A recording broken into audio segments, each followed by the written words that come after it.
hundreds of thousands of years, the green-skinned peoples of the galaxy have led insular lives on the fringes of the known systems.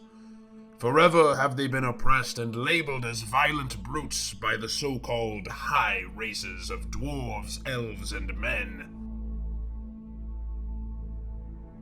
There was, however, one world hidden in the outer sphere which defied this savage expectation. Arnavek, an ancient planet largely cut off from the technological nightmares of the inner sphere, home to the now famed political experiment known as the Hoblogothic Empire. Honor, strength, unity, loyalty, and order.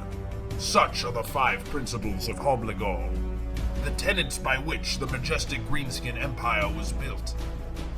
In an unprecedented showing of cooperation, the greenskin races of Arnavek work together to oust the oppressive dwarves and their old world tech from their lands. A new imperial capital would be established with a greenskin senate. Roads, monuments, and culture would thrive in this brave new civilization. The cunning goblins would become the merchants and weaponsmiths. The orcs would take on the role of frontline warrior, builder, and bodyguard. The powerful bugbears and Goliaths would nobly contribute their strength, fighting as berserkers and hauling siege engines. And at last, the versatile hobgoblins, with their intelligence, grace, and bravery, would serve as the central imperial class.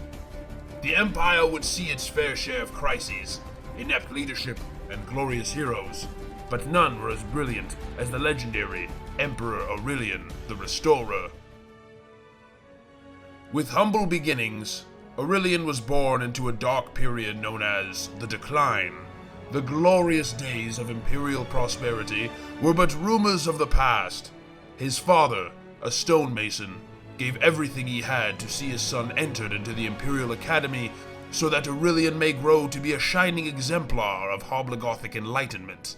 Aurelian would work his way up to the highest rung of Hoblogothic society by embodying the 5 principles above all his peers. The accuracy of his execution and his dedication to the legionary lifestyle rendered him a super soldier. It was Aurelian's military success that caught the attention of Duca, the Goblin Emperor, who saw great light in this young pupil. Duca made Aurelian successor to the imperial throne.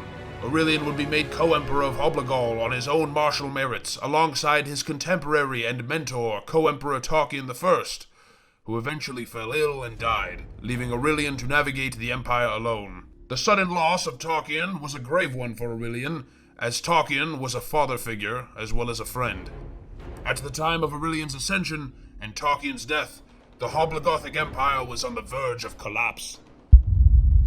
Besieged on all sides by those who would wish to snuff the upstart Greenskin Empire, hope in the Imperium was all but lost, but Aurelian would not have it.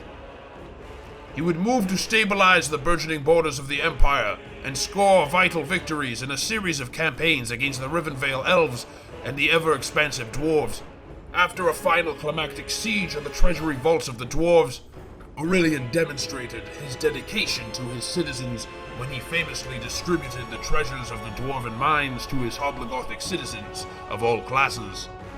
Under the rule of the Restorer, the Hoblogothic Empire had become a beacon of hope for the plight of greenskins everywhere, and once again, order would return to the Empire.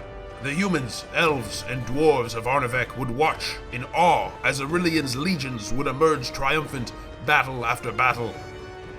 However, with great popularity and success comes great envy. Aurelian's reign was cut agonizingly short. Assassination.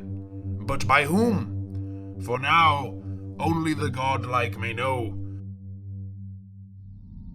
The abrupt loss of the age of the young Emperor Aurelian will surely lead to another era of uncertainty for the Hoblogothic peoples. The expired Aurelian has since been abducted from his mausoleum by the architects and processed through a rigorous series of transmutation operations. The martial prowess of Emperor Aurelian has, albeit against his will, earned him the title of Supreme Fleet Master of the Holy Six. He has been infused with the Fleetmaster's chip, giving him dominion over the Omnissiah's legions and battleships. His martial fury will now be harnessed and turned outward to cleanse the cosmos of heresy and crush all those who oppose the Holy Six. Hail Aurelian, restorer and redeemer of the world, Fleetmaster of the Holy Six.